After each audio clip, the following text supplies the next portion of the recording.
was kind of tongue in cheek, but it was literally like, we'll pay this, we'll do that, we'll give you a pint of blood, we'll pay for your, your grandkids' college. Like, it was just all these like funny, extreme things that people are saying to sellers to get offers accepted. So I know it's tough out there. So we'll jump into the materials, and then like I said, I do want to have just kind of an open discussion about what are you guys seeing out there?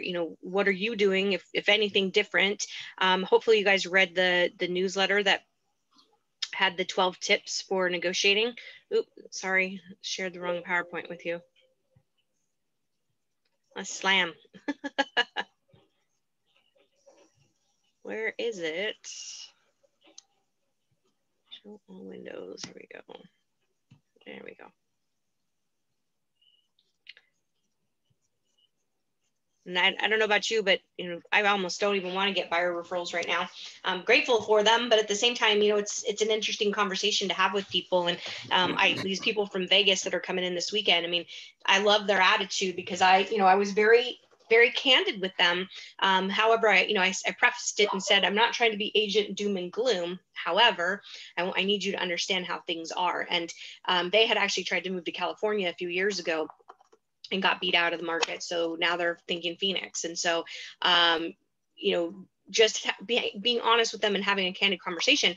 And all of a sudden they've come up with $50,000 more than they had last week when we talked. And so that was interesting. I'm like, you need to make sure the lender knows that, because maybe now we can get them qualified as conventional. So just, having conversations with people and letting them know exactly. And what was kind of cool is they're on board, like they're on board with it, and they're ready to make aggressive offers, and, they're okay. Right. And so it's having those conversations with people and just letting them know what's happening. Right.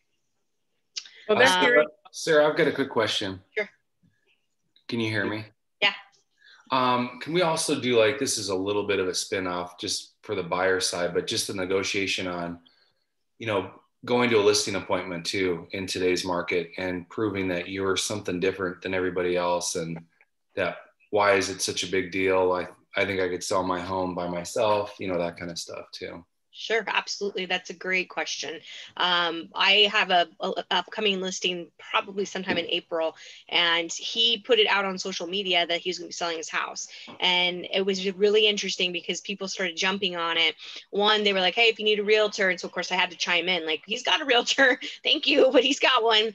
And then what was interesting is people asking if he would be willing to sell it to them, friends and family type thing. And so he's off Facebook on private messenger, sent me a message saying, hey, what would you charge me to do this? And what would you suggest as price?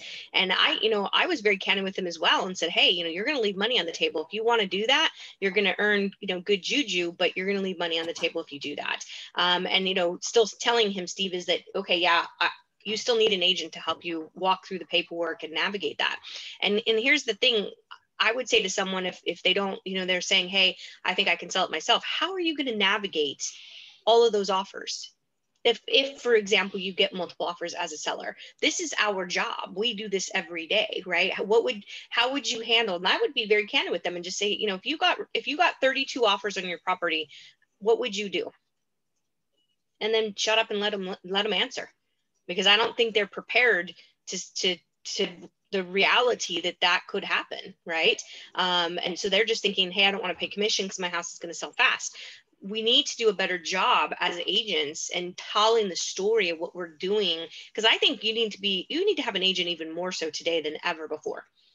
Right? I mean, because the market is what it is. And it's so crazy with people doing crazy shit like removing appraisal contingencies or paying a Nate's listing $97,000 above. I have a Canada client that I coached. They listed a house for a piece of crap. He said it was a shack for $600,000 and it sold for $800,000. And so, I think those are the talking points we need to have with people, right? Is letting them know that this is our value and this is what we're going to do to help you navigate that. And, and I would even put a little fear of God. Well, what's an escalation clause? I don't know. Seller doesn't know that, right? When's the last time they sold a house? Was it 10 or 15 years ago? Right. And so I think really getting down and dirty with them and explaining exactly what's going to happen when they put their house on the market. And then the flip side of it, if they overprice it and they don't have the right exposure, I'm taking a listing. It's off the grid, so it's kind of unique. But she's trying to go for sell by owner, and she's getting no luck. And the only thing she's using is Zillow. And I was very candid with her. I said, you need exposure. Your house is very unique. It's 3 hours from the city. It's off grid. It's beautiful and wonderful and a really cool place. But just using Zillow is not enough. And so I think it's twofold, Steve. One is, how are you going to navigate the craziness without representation? And two is the flip side of, what if you price it too high and you don't have the right exposure? It's not going to sell. And so there's both messages that you can convey there. Does that make sense? Yeah, and the thing that I'm seeing a lot of, and I know it's not just me, but just when I look at a listing, it's like at 2%, to the buyer, and at this I saw point, 1.75 2 days ago. yeah. So at this point, I'm wondering, just that negotiation point where you do go to the listing appointment, and because the market is so hot, it's just like, well, as soon as I put it on the market, it'll be sold in 48 hours. So what are you bringing to the table that, why do I need you? Why don't I just do it for 1% or 2%? With stuff just kind of flying off the shelf right now. That was just a thought. You guys are still doing marketing stuff though, right? And holding open houses and doing stuff to market and expose the home, right? Oh yeah, absolutely. I'm just thinking, on going on, like, I have a listing appointment coming up this afternoon, and I think it's because it's overpriced and they're in my neighborhood. But I'm just in the back of my head, I think they're using a discount brokerage right now. Mm-hmm. So, just trying to compete with those other discount brokerages. And how long has it been on the market? 15 days. 15 days and they're interviewing another agent? Yeah. Wow. That's crazy. Yeah. Well, it's just a neighbor, and I went by and toured it as soon as it came on the market. And so then she just reached out last night and said, hey, would you come over, and I'm going to fire my listing agent. So I'm like, great. But I think she's going to interview other people as well. So I was just thinking, navigating that with all the discount stuff going on, right now. So, well, I would spin it back to her and say, you tried discount. It hasn't worked. So are you ready to have full-blown full-blown agent doing the right stuff? And I think, part of commission objections, Steve, is value, right? And so one time we went out of town, and we rented a cabin out in, I don't know, somewhere near Payson, and I forgot my cooking spray. And the only grocery store is Bash's. And if you've ever been to a Bash's in a small town, they just gouge you on price, right? And so I went to look at the cooking spray, and it was $7.99 for a tiny can of cooking spray. In my mind, I went, good golly, I could go to Costco, and for $7.99, I could get 2 cans that are twice the size. So I could get 4 times the amount of cooking spray at Costco for the same price. I paused for a moment and thought, do I really need this cooking spray? Because I'm getting completely ripped off right now, right? And so when we talk about commission, it's the same thing. When you're sitting across the table from a seller, are you delivering enough value that warrants your commission? And so I would go drill deep. There's, I can send you it was Frank Russo came out with it a few years ago before he retired. It's like 110 things that the Russo team does when you list your house with them. And so go deep, talk about the MLS, talk about making a key for the lockbox, talk about your guys' plan that you're going to do. You're going to host an open house, right? And blast the neighborhood. We should still be doing all the things that we were doing before the market went crazy as far as marketing, your megaphone, your AdWorks, your open house, canvassing the neighborhood, all those things that we do anyway, right? And it kills me when I hear people say, well, I actually heard an agent say, I don't even have to put a sign out, which I'm like, wait, what? So, because here's the thing, it's not about, for you, it's twofold, right? We want to demonstrate to the seller that, hey, I'm going to come in guns a-blazing, and we're going to get this house sold for the top dollar, right? And in the quickest amount of time. But it also, when you canvas, you're demonstrating to other homeowners that you are out there hustling and you do things different, right? When we still do the marketing efforts, and that's part of the problem with some of this inventory issue, is that we've stopped doing the marketing, and that we can't do that, right? Because we're not telling the neighboring people, hey, Nate Martinez's team does things different, right? And again, even in a hot market, you need representation. And I think that those are things I would probably talk about, right? And could we even do some video around, hey sellers, do you know what an escalation clause is? Or hey sellers, do you know the risk of removing the appraisal contingency, right? Just because you remove the appraisal contingency doesn't mean that that buyer's feet are locked to the fire. Number one, if they want to walk away, they can walk away. They might lose their earnest money, but they can walk away. Number two, they're going to be finding ways to get out of that contract. And if they have a good agent, that agent is going to be helping them find ways to get out of that contract, right? Such as an HOA disclosure or, you know, whatever, right? Fill in the blanks of any other contingencies that are in the contract that are going to find a way to get out. Whatever happened with that deal with Nate? Did it fall through? The one that sold for 97,000 above? I know. Well, we had a backup, I think, on it. We had a really, really good backup. So yeah, but when I was talking to Christine, I never did follow up with her, but she told me the buyers were getting squirrely on that, and they were upset that they had paid that much more over asking. And you know, then of course the appraisal came in low, and so I think that those are things that, you know, we got to demonstrate our value, because when you get to commission, if you've done a good enough job letting that seller see why you were different, commission shouldn't be an objection. Mm-hmm. Right.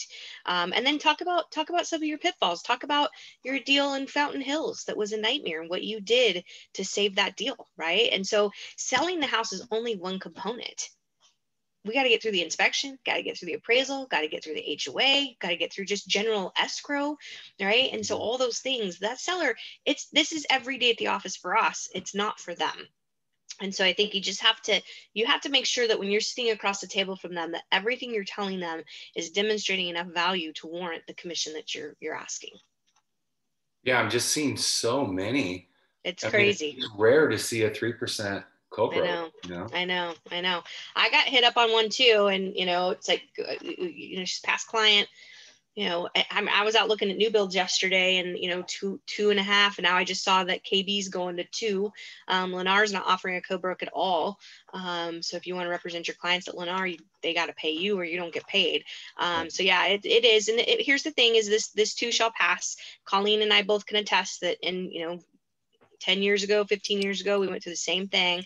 Yeah. Commission. So, you know, my suggestion on that is to dive deep into the FSBOs and go ahead and get the listings, get what you can, where you can, and offer them that discount. Let them see. If you're going to show it, I'll give you a discount. If you're going to do this, that, and the other, I'll give you a discount. But if you want me to take over and make sure that things are good, then you got to pay me. And if you give them a tiered level, you'll be able to compete and get in there and show them that you are worth your money.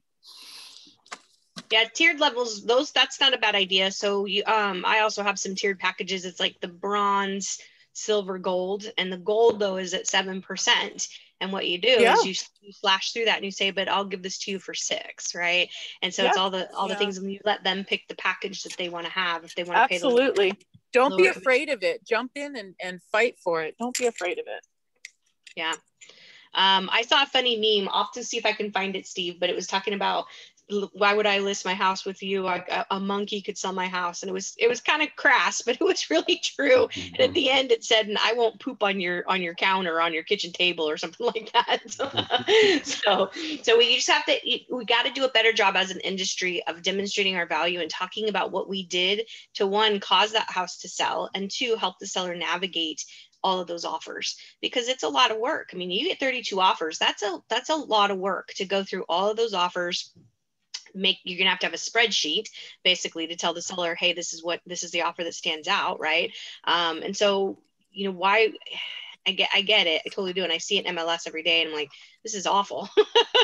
but you might tell them, you know, what if you miss the best offer because you don't know how to look at that contract the way I do? You don't have an eagle eye. I look at this contract every day. What if you miss the best one because you didn't see a clause that they stuck in there? Yep, absolutely. Yeah. So I hope that helps. I think, you know, if you want, I'll send you the Russo thing, the 110 things. Oh, that'd be great. Yeah, I mean, all this is really good. Yeah, I'd love that too. Okay.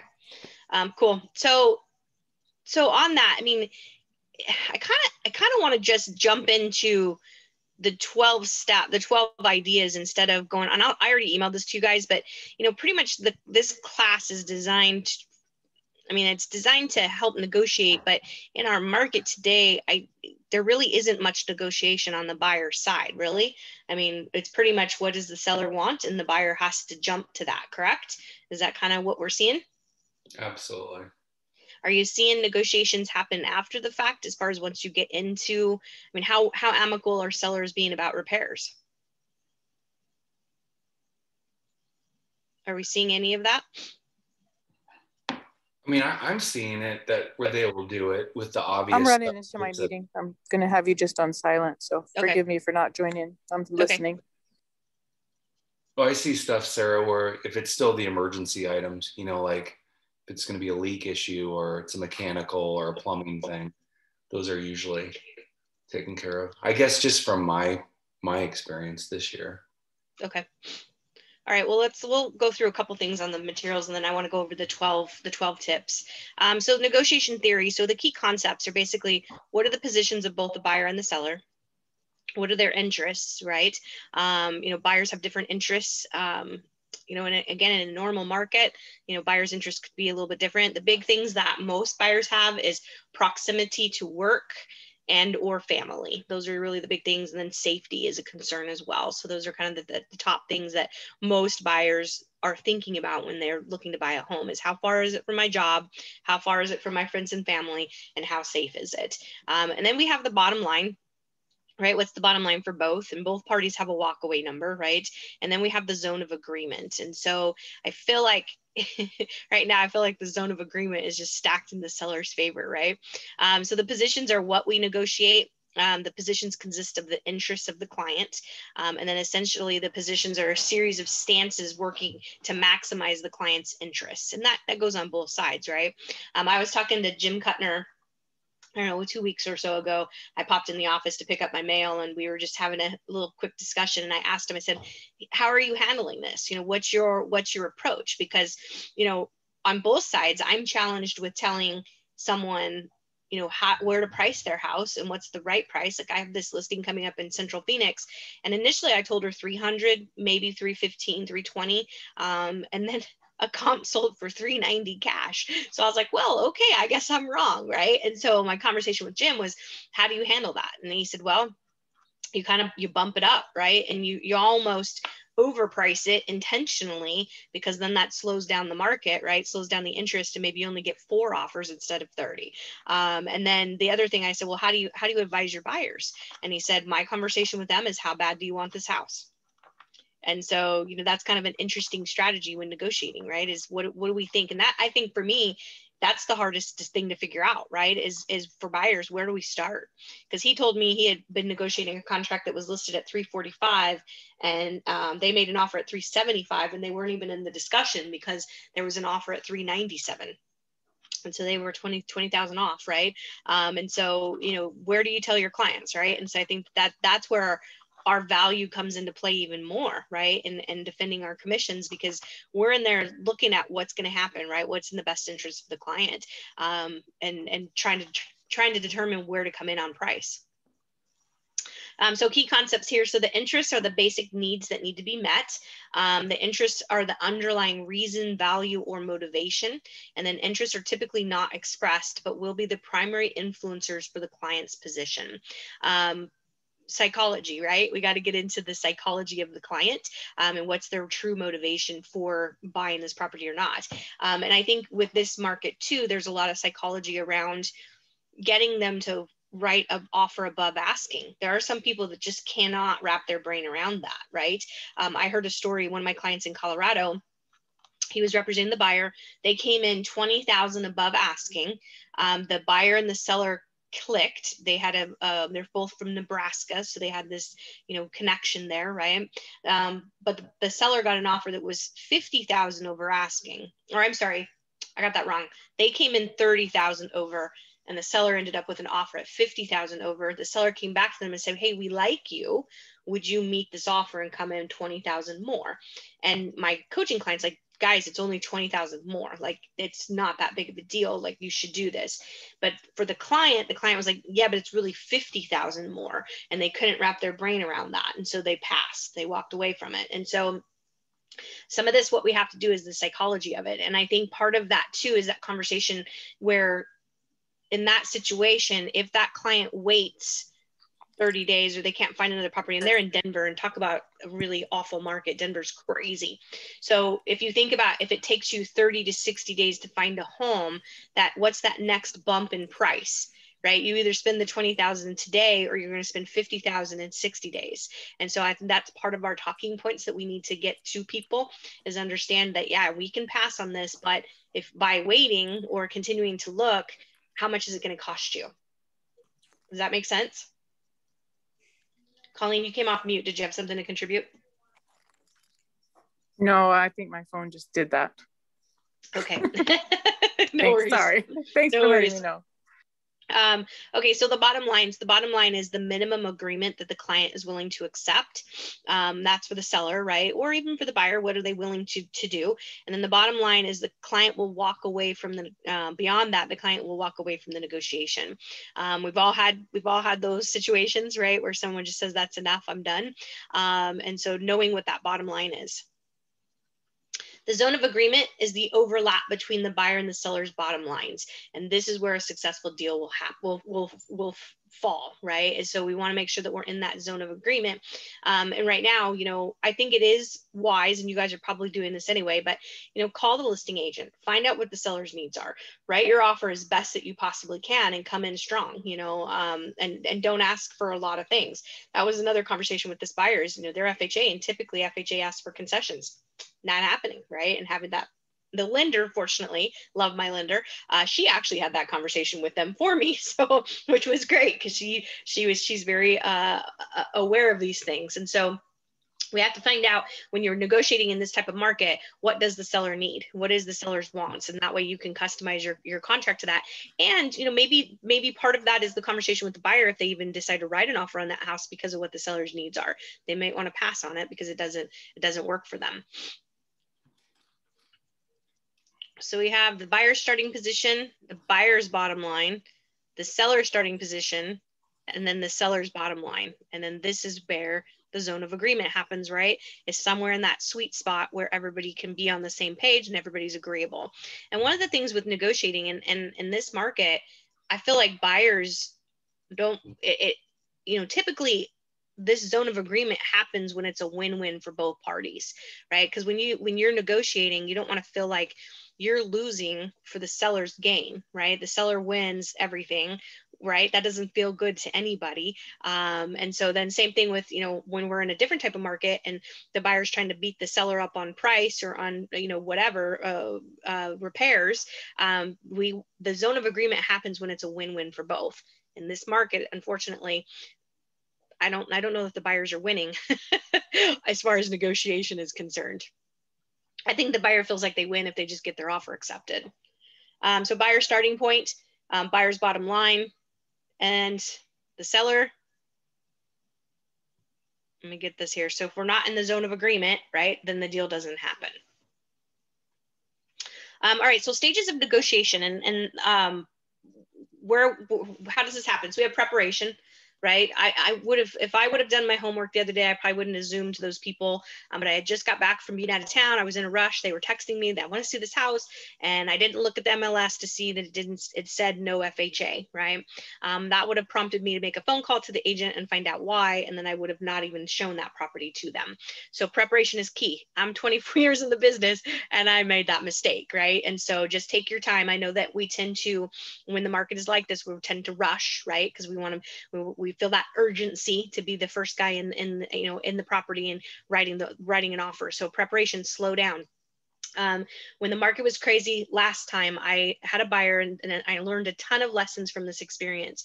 So one of my friends referred me this guy. He was coming here to open up a business with my friend, and they call me. They're like, hey, we want to go look at houses. I was unavailable for whatever reason. So they went looking at, open houses and that kind of thing.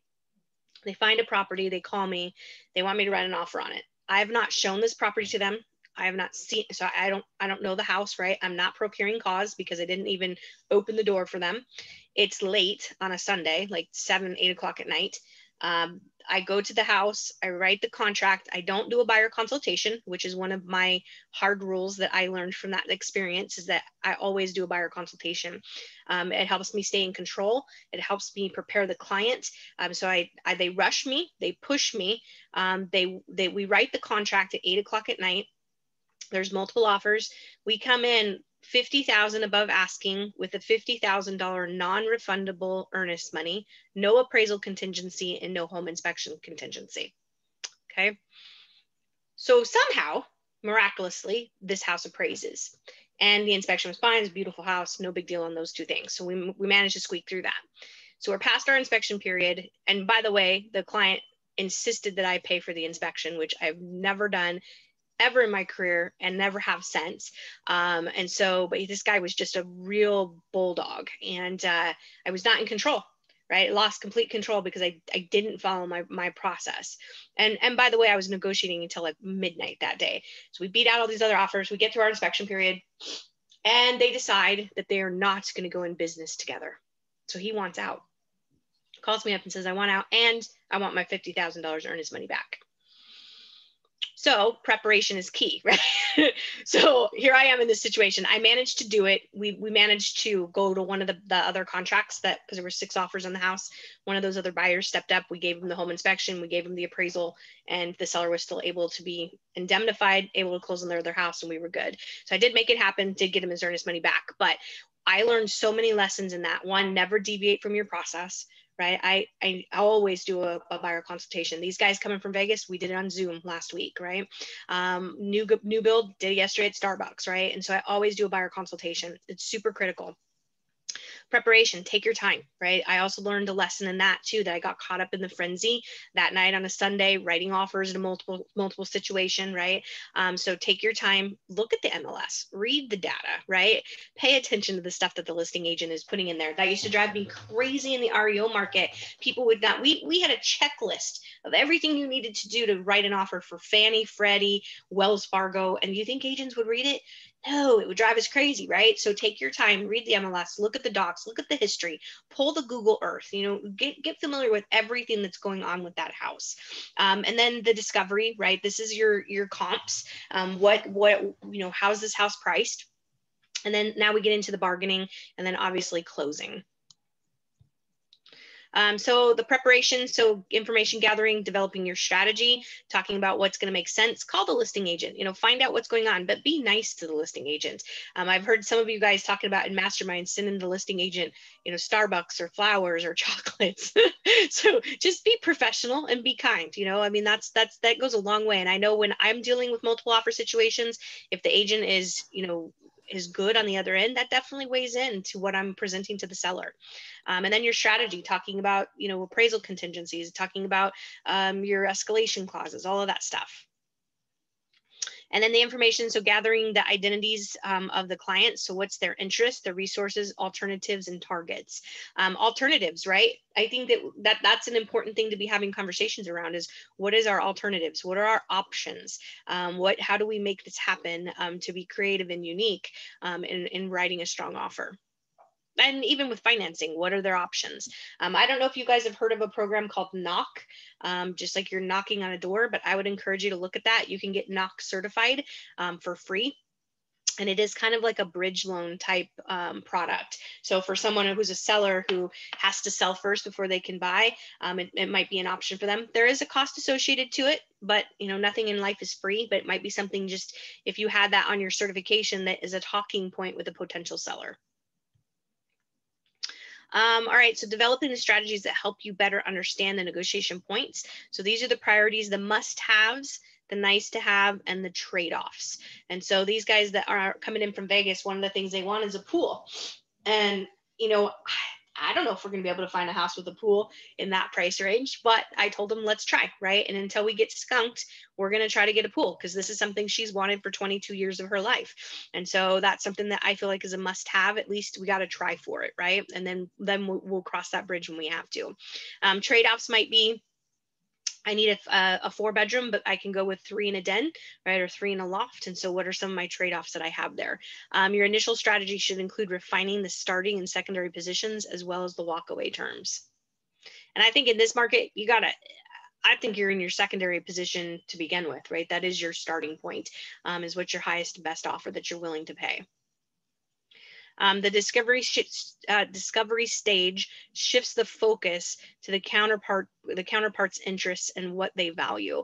The more facts that you can learn about the counterparty's motivation, the stronger your offer can be. So what's their time frame? Where does the seller need to be? Does the seller need a lease back? Can your client do that, right? What are all the things that are good about, what does the seller want? And, I love the idea of offering to pay for the seller's closing costs. I think that that's kind of unique and different, and not everybody's talking about it. So I think, that's something to maybe think about doing, offering to pay for that. Might be something, that makes your offer stand out. So the bargaining stage provides the biggest opportunity to influence the outcome of the negotiation. So the typical, the process typically consists of an offer, counteroffer, concessions, and contingencies. I don't know that in our market we're having concessions, but definitely could have some counteroffers and contingencies.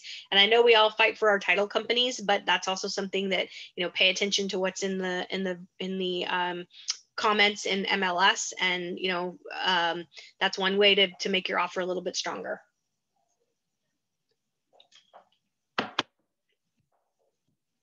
right, so your attention should go towards your client's objectives and interests. Where appropriate, a concession plan can help bridge the gap towards a mutually agreed upon outcome. Again, concessions not really happening in our market, and I think, yes, you need to take into consideration your client's objectives and interests, but also, what does the seller want? The closing stage has a higher psychological impact on the result of the negotiation. So develop a plan to close the remaining gap together, either by exchanging concessions or exploring alternative trade-offs. And so again, trade-offs, right? I think that right now, we've got so much opportunity for trade-offs. I remember years ago selling a house that Nate had listed that had a car in the garage. I don't even remember what kind of car it was, but that was one of the trade-offs and concessions that the buyer and seller negotiated. It was the buyer wanted the car, and so that became a part of the transaction. And so thinking about what are our alternatives. And so right now, I think as agents, and this is also going back to demonstrate our value in the marketplace, is what are we doing? We are, in my mind, real estate agents in the real estate industry is one of the most innovative industries in the world, because when we have a roadblock, we figure out how to get around it. And so what are the trade-offs and alternatives that we can do? I don't think that any rock should be left unturned in this market as far as options for both buyers and sellers. Identify the clues that can weaken your client's position in this final stage, such as eagerness, right? Threats or warnings, guilt about previous concessions, and then the agreement will be completed once the middle of the ground is there and we're in the zone of agreement. Threats. We hear that all the time. I've got backup offers, and we'll just take the backup offer. One of our agents had a situation. This was pretty crappy, actually. They were under contract, and they got a backup offer that was like $50,000 more than what the offer was that they had accepted. And the appraisal was late, and it was it was not the buyer's fault. It was what it was. The appraiser was late, and they didn't get in. So the seller was unwilling to extend that period of time because they had this backup offer. And so the buyer ended up losing that house. And so threats and warnings, we got to take them seriously. And they're not just hot air these days, right? We definitely need to make sure that we're watching all of our contingency timelines, working with lenders that can get things done right on time, and that the lender's aware, because lenders can put buyers in positions too where they are in breach of contract. And so make sure you are having those conversations with your lender so that the lender's keeping the timelines too, because sellers and buyers are looking for ways out. And when we negotiate contracts that are way above asking price, buyers do get remorse, right? They do get that bad feeling that, why did I overpay this? And they get caught up in the the hype, not the hype, but the excitement and the energy of it. And so just be really careful about having those conversations. And also, I was talking to the guy I just shared the story in the Denver market. He was saying, he's like, I'm very challenged with advising people to come in 50,000 or 100,000 above asking. That I don't know that I'm doing justice by my client, but at the same time, if you don't, then the client doesn't get to buy a house. And so, I know for me, when this market, when we were in the bubble 10 years ago or 15 years ago, we were having those same conversations as well, right?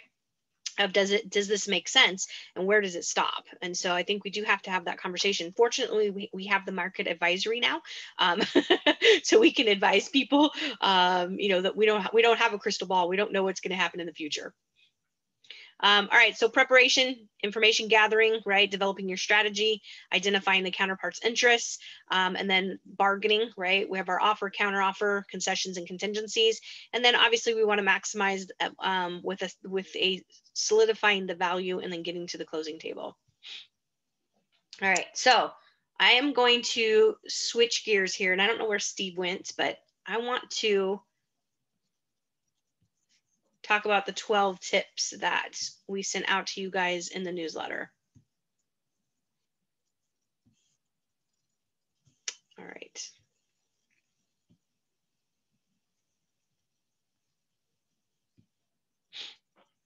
And you guys should have got, like I said, this was in the newsletter. This is mine from Workman, from being a coach with them. But the first one here is your earnest money. And so putting a stronger earnest money, typically we'd see 1%. If you're in Scottsdale, you're going to see, 5%, but putting additional earnest money. And I have a spin on this. So if you put earnest money is at risk, right? We risk losing it. So be mindful of where you're at with that, and that you're not putting the client, your buyer, in a position where they're going to lose $50,000, for example, but maybe make your earnest money stronger. And then my spin is have them do an additional down payment, maybe after home inspection or after the appraisal. And so now, it's down payment, so it's not subject to forfeiture, but it's more sweat in the game, makes your offer stand out, and then, makes the seller, seller realizes that this buyer's serious, they're going to put more money down. And so it's just a spin that I've used in the past to help sweeten the deal and make my offer look stronger. And so, you could put down the earnest money and then additional down payment after your home inspection. Number 2 is verification of funds. And so one of the things that I did with this FHA buyer is my lender actually put them through a desktop approval. So my buyer's pre-qual doesn't just say that they're pre-approved. She actually has a note on there that says that these guys have been through desktop underwriting. They're good to go. And so that's just one more layer of adding into that. And make sure your buyer signs the pre-qual. That's also super important. Back in the REO days, we would get these pre-approvals that were in different names than the buyer on the contract. Nobody signed it. They were at crazy interest rates. And so those were always the deals that we didn't want to accept, because we knew the funds were phony, right? There was something going on there, especially if something was at 8% when the interest rates were at, 5 or 6 back then, right? So make sure that they've signed it. And then, if you can get a desktop approval, that makes your pre-approval that much more, that much stronger, and letting the seller know that, hey, these guys are legit, right? The other thing on here, I don't know if it's, let me skip forward. It's not on there. So the other thing with the lender that I would do is have your lender call the listing agent.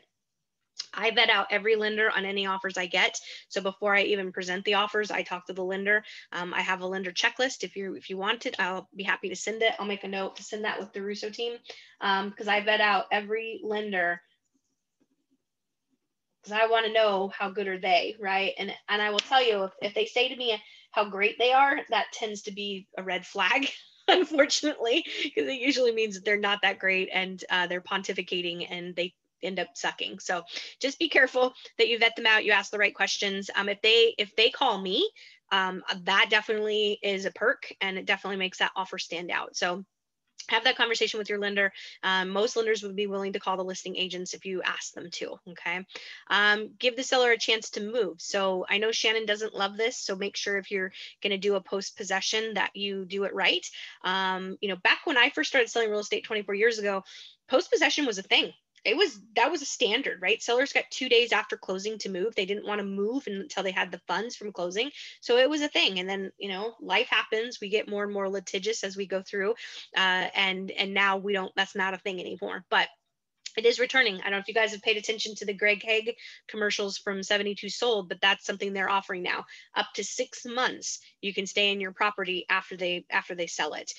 So those are conversations that I think you might want to have with sellers: is, do you need a lease back, right? And can your buyer do it? I was talking to Danielle Martinez the other day, and she had a listing that the seller needed to close in June, and they put it in the MLS, got no showings or no offers. They took it out of the MLS, ended up getting a buyer who was willing to do that. So kind of interesting, right, in this market. So yeah, they found a buyer who's willing to wait to close till June, right? But could you close and then give the seller, 30 days? Yes, but you got to make sure you've got a lease agreement in place and we do it right. Okay.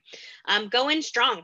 I think, make your best offer your first offer. Don't wait for a listing agent to come back and do highest and best, right? Make sure you're putting your best foot forward. Be the market expert, right? I need to zoom in on this. Sorry, I got old eyes. Be the market expert. So understand the values in the area. And something too to think about doing is if there's something pending. So that house in Central Phoenix, there was 3 or 4 pending that weren't in her subdivision proper, but they were within a mile or a half mile actually. And so I actually called those 4 listing agents because the properties were under contract. And I just said, hey, I know you can't necessarily tell me what it sold for, but did you sell above? Did you have multiples? And were any of them cash? And all 4 of them were very amicable and gave me the information. One lady actually told me what it sold for. Actually 2 of them told me what it sold for, and even though they were pending, right? So take that extra step. So that because I think in the next 30 to 45 days, we're going to see a huge bump in the market because all these properties that have gone under contract and these crazy numbers. So now we're going to have a new bar for what values are in the next 30 to 45 days with everything that's pending. Okay. So pay attention to that stuff because that's going to base your offer of where you go in at, right? Because you're going to be closing in that window. Don't include contingencies. I don't think I need to spend a lot of time on this, but even a home warranty, if Steve, if there was something I would suggest that you do for a buyer is offer to pay for a home warranty, if somebody needs a concession, because that's, it's $500 depending if it's got a pool. So that's something that you could offer as part of your, your plan, if you will, to make them feel warm and fuzzy that you're giving them something. Don't ask for the world kind of comes in with the contingencies, right? Don't ask for termites and warranties and things like that. But be mindful too. Seller might be willing to sell something, might want to sell it furnished. The thing with sellers is that, especially with all these iBuyers and OfferPad and things like that, we need to make it convenient, right? Make it easy for them to sell their house. And so I love the idea of coming soon on a Monday, coming soon all week. We go live on Thursday or Friday. We do our open houses, offer to pay for the seller to bug out for the weekend. We want them to leave with the kids and the pets, pay for a hotel for them, put them up somewhere so they are nice and relaxed right through the weekend. You do your open house over the weekend and then you put it in MLS that we're not reviewing offers until Monday. I love that because that gives me time to control the market. Right. It gets my seller out so they're not weirded out about, a bunch of people coming through their house, and then, offer to sanitize, right? Go in on Sunday and wipe everything down so that when they return, they don't feel creeped out about the coronavirus. Right. And so I that's also demonstrating value. If you offer to pay for a hotel somewhere and it's pet friendly and kid friendly, that's something that makes you stand out that your competition isn't doing. Okay. And then with the sellers, other sellers in the area, if I'm canvassing and doing an open house, that demonstrates something different to those people. And if they're potentially thinking of selling, you're going to stand out in their mind. And especially if it's your farm area, you're definitely going to stand out. All right. So don't ask for the seller to pay part of your closing costs. That comes into concessions, right? Make sure that, if you're having that conversation with buyers, do they have a rich aunt? Do they have money? Do they have a 401k? Do they have, some way to get the cash in order to do that? Some people don't. And I think in this market, those people might be sidelined, right? They might need to save up and come back at a different time. But you need to have that conversation with people so that they're not thinking that, hey, if they bought a house last time and they've got their closing costs paid, that's not happening again this time. So we want to make sure we're having that conversation in your buyer consultation, right? Those are all things that we want to cover.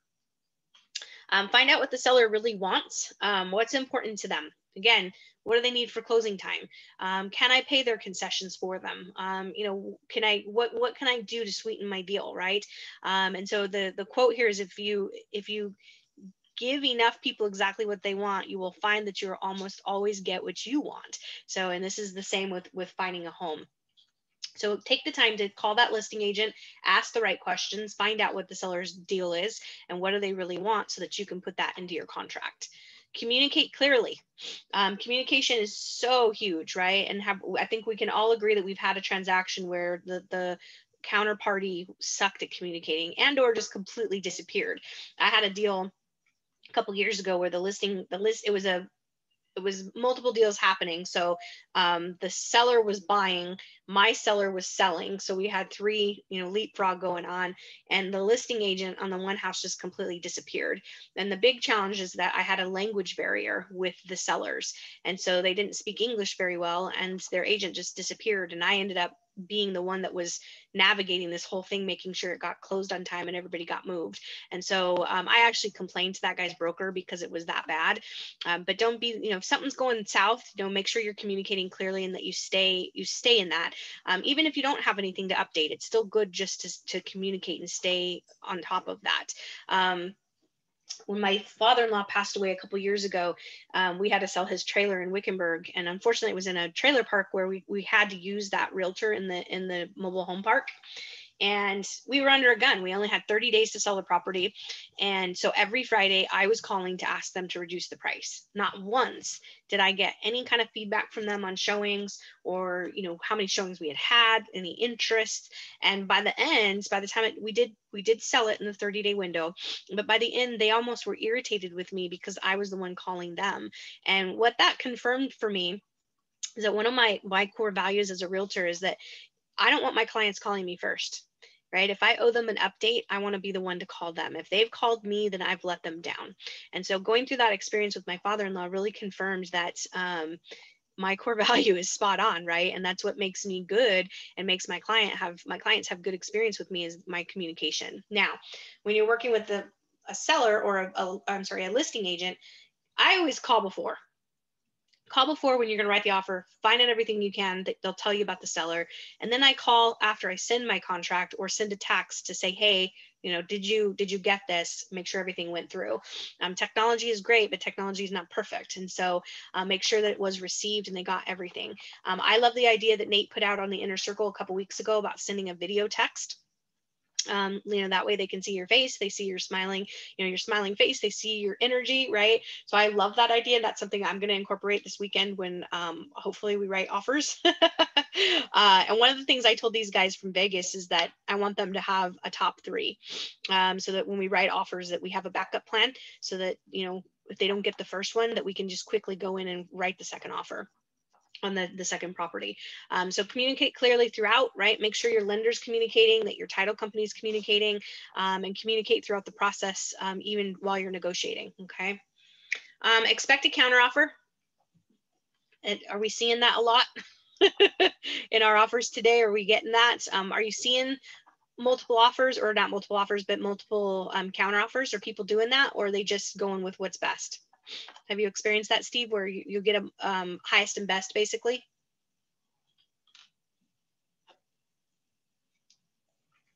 On there.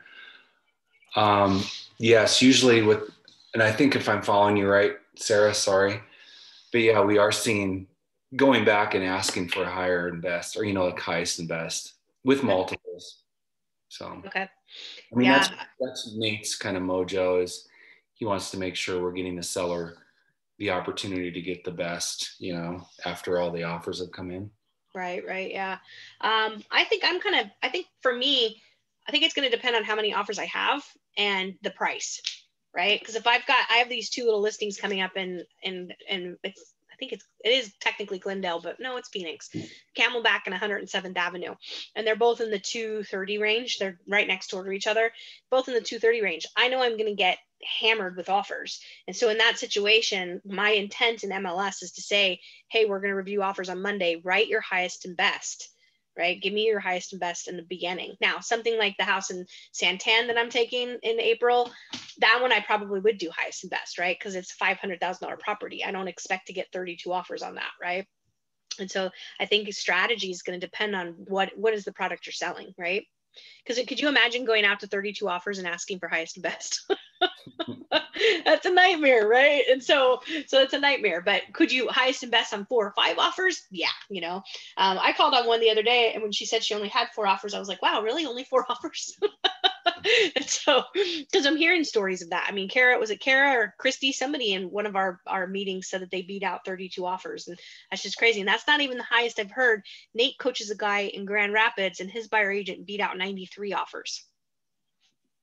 So again, I don't want to go back highest and best to 93 offers. I just don't. So that's me. So, but I get Nate's position. So.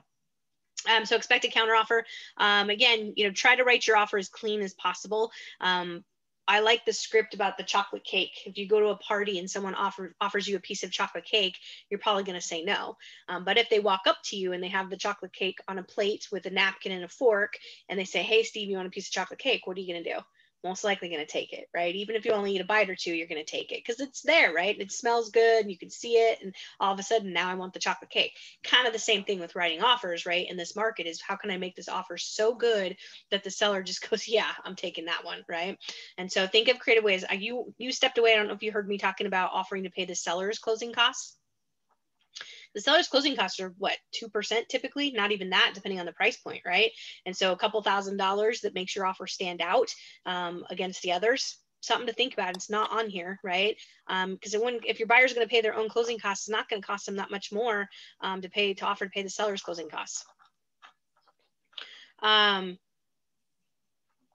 right, so number 12, be quick responses and comply with dates. Again, make sure your title company or lender are paying attention to that stuff, because last thing you want to do is get yourself in a cure notice or in breach of contract. And then, like I said, with Kyle's deal, the seller had a $50,000 backup that was higher, and because the appraisal was late, that deal fell apart and they took the other offer. So just be really mindful that you're paying attention to that. Shannon was sharing with me that she's never fielded more crappy complaints and people being mad and upset than she has this whole year. So just, be patient, be kind, right? Be professional, have empathy and understanding.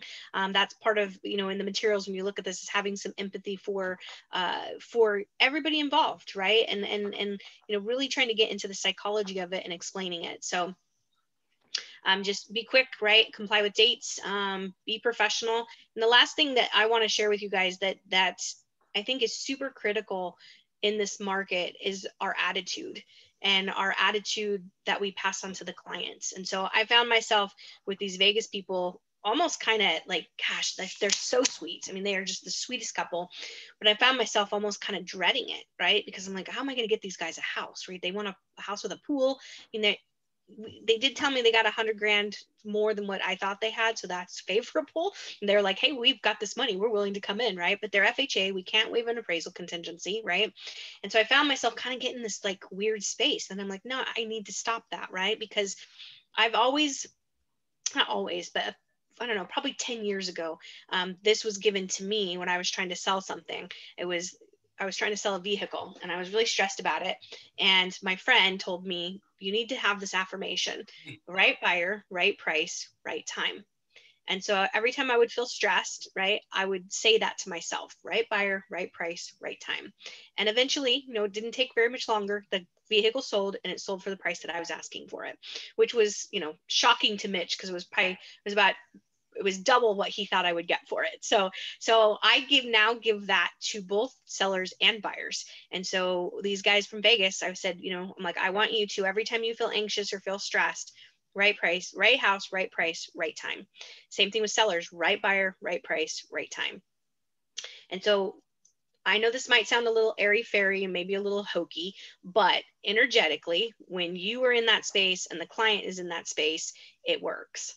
Right. And so, if they can get into that mindset, right house, right price, right time, it helps. Right. And I can't explain it, but it does work. Okay. And so, and even if it doesn't work from the universal energy part of it, which I believe it does. But even if it doesn't, it at least gives them something that calms their anxiety and keeps them from going off the ledge, right? Right house, right price, right time.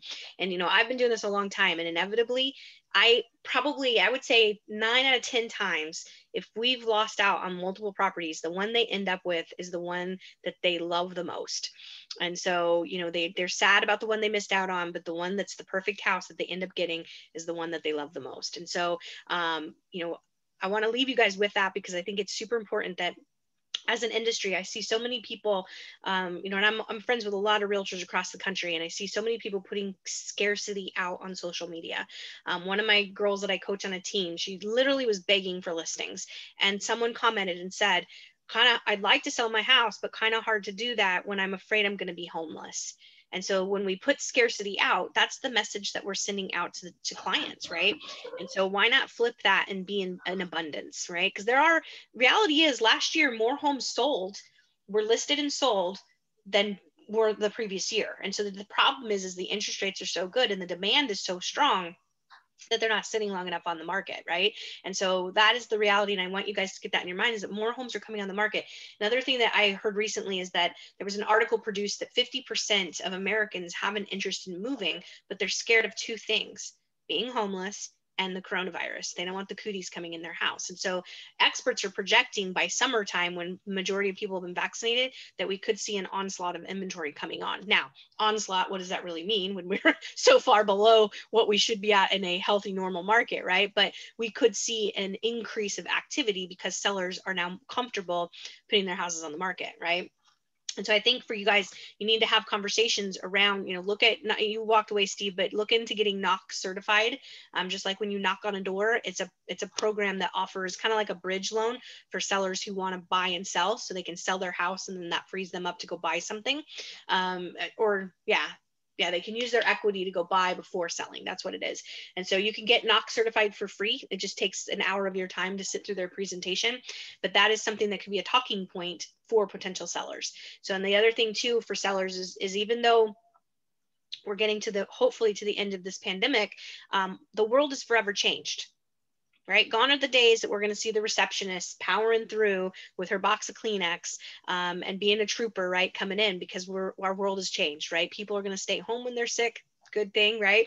I've been that trooper going to work sick, right? And so our world is forever changed. And so we may not be talking about Corona in the future, but now that this has happened, is that a talking point to be having conversations with potential sellers? What are you doing to protect that seller? You know, the sanitation, the hand sanitizer at the front door, right? Requiring, sanitation or masks or whatever it is, right? What are you doing? And again, Steve, that goes back to your value when you're sitting down with the seller, right? And they want to beat you up on commission. These are all the things that I'm doing, right? And again, if you do a good job all the way through the whole conversation leading up to commission, then hopefully commission isn't an objection, right? Because they see this wow factor of, wow, this guy is really doing more than the discount guy, right? And so discount always comes with a discount, right? And so I think, the world's forever changed. So I think we need to keep talking about it in some degree about what we're doing to keep people safe. Because if that's true, if there's 50% of the people, the Americans that are sitting on the sidelines, that's a lot of inventory, right? And there's gobs of people moving into Phoenix I've seen even recruits applying for real estate, or we have a real estate ad running to join our company, and from other countries. I've had recent inquiries, and then a lot from other states. So people are flocking to Arizona for a variety of reasons. And weather's great, right? Opportunities here, all the big tech that's coming in, and all the development. So, there's a lot happening. And so how do we have those conversations with sellers to get them to put their houses on the market? So, and then where are they going? Right. So that being said, that's my script for you guys, that hopefully, shifting your thinking and getting out of that scarcity mindset, because I think that all those things that we're putting out there, they're eroding our value. Right? They're telling that seller, hey, I don't need Steve because I could put a for sale by owner sign in my yard and it's going to sell. But that's only one component. right? That's only one piece of it. And so you got to talk about all the bad stuff that could happen after they get their house under contract, right? And how do they even know how to vet out the lender or the title company or a purchase contract, right? All those things this is every day at the office for us, not for them, right? And so, again, getting out of that scarcity mindset and really impress upon people that it is a great time to buy, right? If you're planning to live in your house for the next 10 to 15 years, it's a great time to buy. If you want to sell, capitalize on values, right? And so just shifting that thinking that we have right now. And I think it will make a difference, especially with our interaction with our clients. So any questions, comments, anything you guys are doing different? This is great. This is really good. Okay, make sure you read through the rest of the materials. I wanted to shift and look at those 12 because I felt like that was more relevant than what was in the materials today, because the materials are kind of geared more for a healthy market. Not that there aren't good things in there to look at, but I just felt like that was more relevant to share with you guys and have kind of a deep dive around those 12 tips. So cool. Awesome. And Steve, kudos to you too. I mean, you're killing it with your open houses and your videos. And I tell people to go watch your videos because you're so natural and comfortable. And when people feel like, well, I don't know what to do, I don't know what to say, I'm like, Steve's a great example. So good job with that. And it's definitely, you've definitely leaned into this, and it's exciting to see where you were just a couple years ago and to where you are today. So that's awesome. Yeah, thank you. You've been amazing, by the way. Well, thank you. Thank you very much. It's my pleasure. So are you taking off this summer again and going back to Michigan? Yeah, we'll do that again. When are you leaving? Hopefully in like first part of June, I would think. Oh, okay. So I'm so jealous of that, because Michigan's on my bucket list. I coach 2 people there, and it's absolutely just the one of them lives in Lenawee County, in Michigan. I'm not sure exactly where it is, but it's just like so charming. Like, and you can get a house for $100,000 there. So, yeah.